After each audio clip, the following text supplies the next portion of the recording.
So, welcome to The Legend of Zelda Oracle of the Seasons, a Let's Play with Link6616.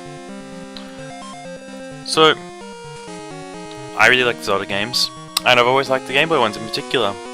So, it seemed a very natural progression to delve right into Oracle of the Seasons. Between Seasons and Ages, Seasons is a little bit more hack and slashy, a little bit more action driven. So, it won't be quite as cerebral, although it definitely does have its mind-bending puzzles, and I think complexity is generally significantly higher than in Link's Awakening. You'll notice that the graphics engine is practically identical. There are a few very minor tweaks, and I'm sure on a programming level they've added a lot more to it, which you may see in terms of how maps work and a few various different bits and pieces, but from a player perspective, they feel like they're the same game, and rip so many sprites and assets from each other that you'd be hard pressed to seriously argue that the Oracle games are not based off Link's Awakening. And I don't intend to. So, Oracle of the Seasons. Let's make myself a new game. Being the traditionalist that I am, Link, once more. Fast message speed.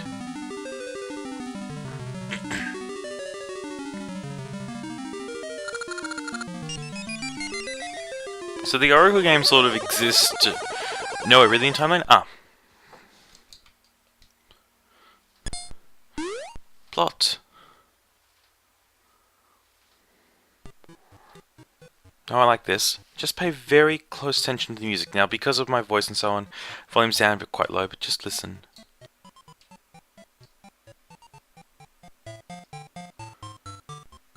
It's really minor, but this is a nice touch. It does help lead you to the right spot.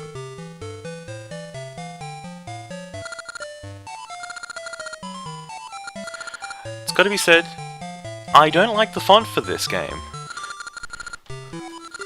It seems an odd thing to say, but I think this font actually gives it a lot less character.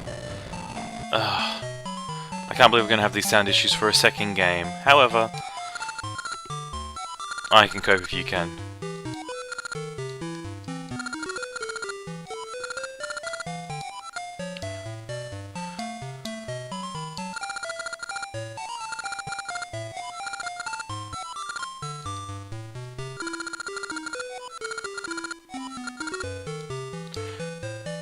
And talk to Din.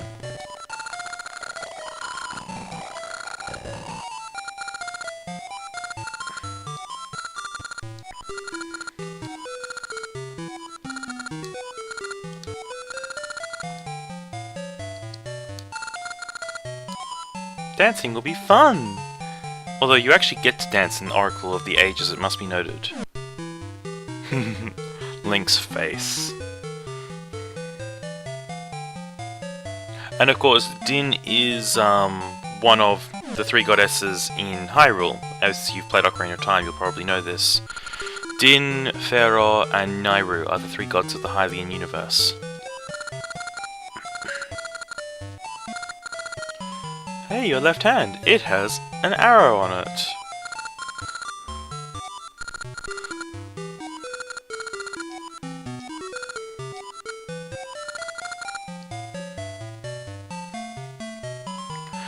I do like how, with only so few frames, they managed to make it look like Link was somewhat dancing.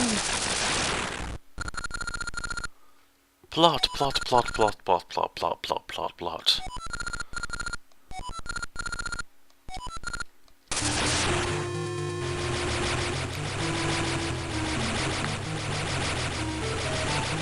So the Oracles take storytelling a bit more to their forefront than Link's Awakening does, but I don't actually appreciate the plot so much in the Oracle games. Ages spends a lot more effort than Seasons does, but Seasons spends a non-trivial amount of time trying to tell its story and getting you engaged. Chains.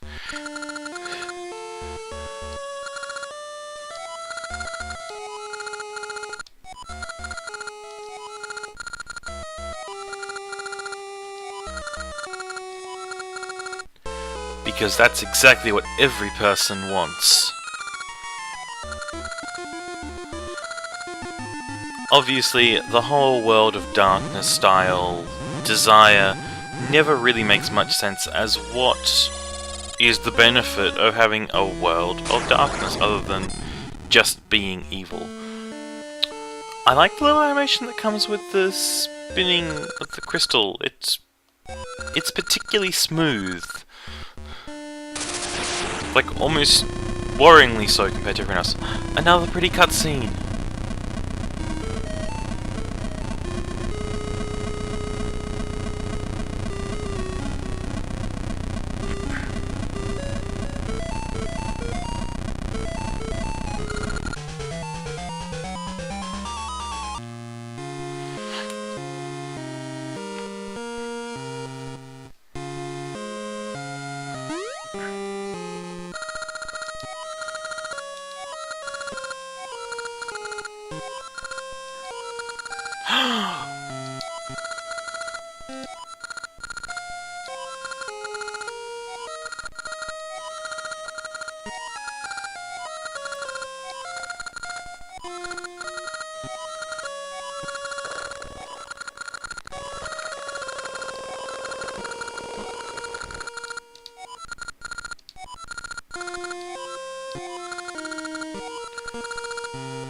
Well then, I guess I will take a message to the Maku tree.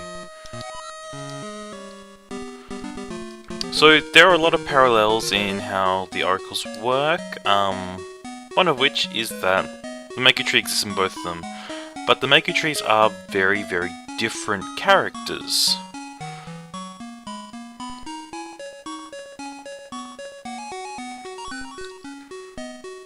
Let's just look around the village a little bit.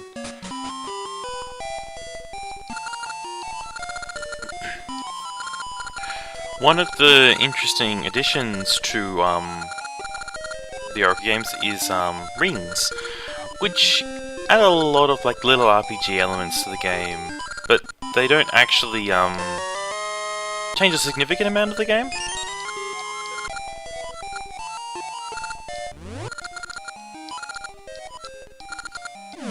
So most of the rings don't really do anything, but a lot of other rings just add little things, like they may change what happens when you do a spin swing, they might change damage, like for instance they might double damage when you are on half health or less health or something. They may make you deal double damage when you haven't been hurt, as another example. Well, no courage. Let's talk around the town a little bit then.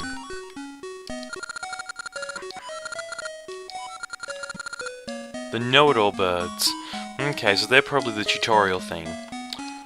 That's an ember tree. So seeds are another addition to the Oracle games, where rather than just having magic powder, like we did previously in Link's Awakening, we actually get a whole slew of Hero's Cave. That sounds like a good way to go about things. Anyway, sorry. The trees are, seeds are a new addition to the Zelda series in a sense. Each tree basically has, there are about 5 seed types, each of which has a very different function. One just makes you faster, one is mystery seeds, which have a whole slew of effects. Scent seeds draws creatures which smell things towards a certain spot. Another can teleport you between different areas, and you generally have a lot of options in terms of what you can do from the seed bag. And a lot of puzzles focus around knowing which seed is right.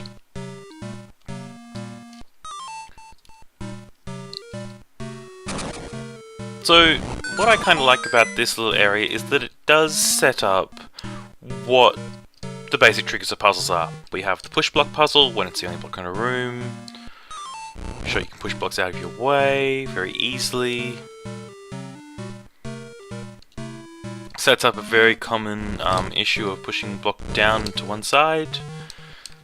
Very, very simple stuff. I think that this is a little bit dull as a repeat player, but is and even as a new player, but it establishes a good tutorial without actually just going, hey, you should push this block, which is never a good tutorial.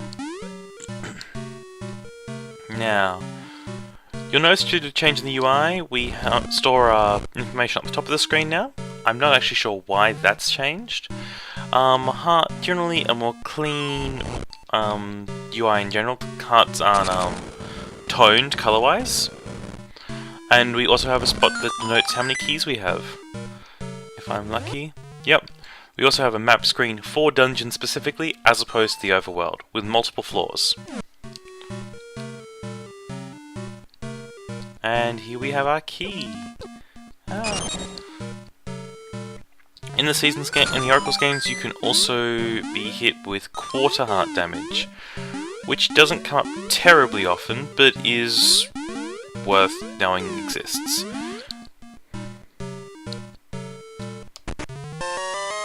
You got the wooden sword!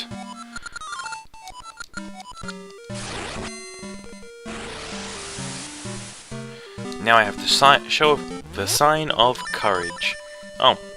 Screen, more space, multiple screens, cover lots of different information,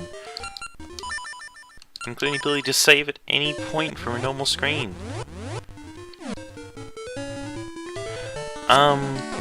One of the core issues that Link's Awakening had, which was the constant inventory switching, is still a big issue with this game.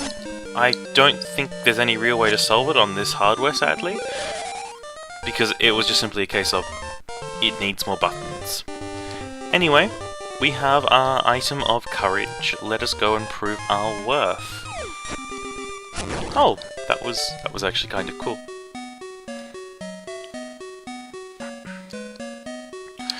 I guess I should talk to different people. So these are the tutorial birds. Don't care about them.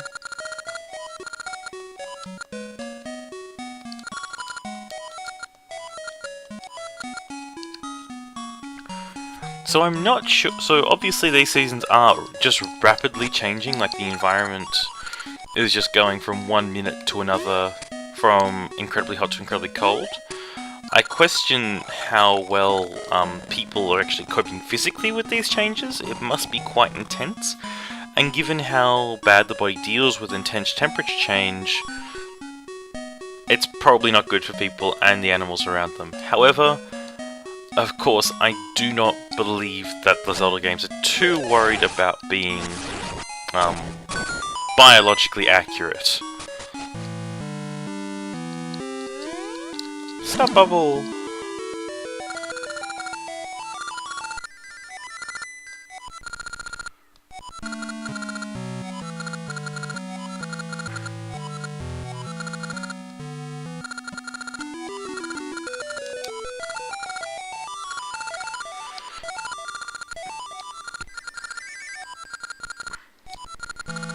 Sure, I'll save Din instead.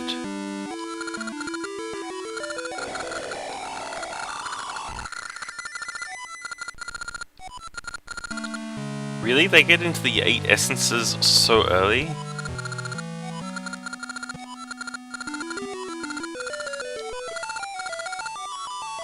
Well, at least they're straight to the point. No, don't repeat it, please.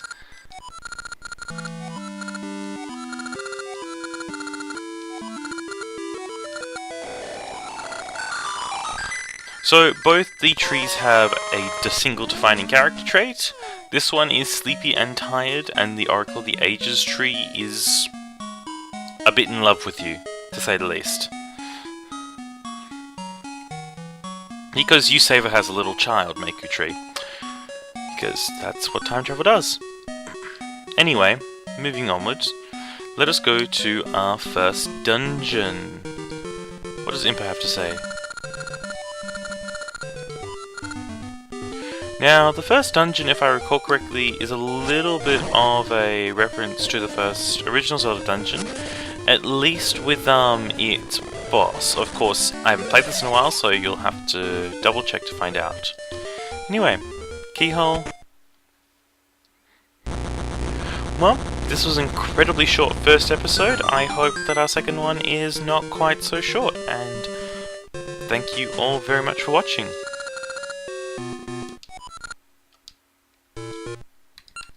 And yeah, like I said, thank you very much for watching.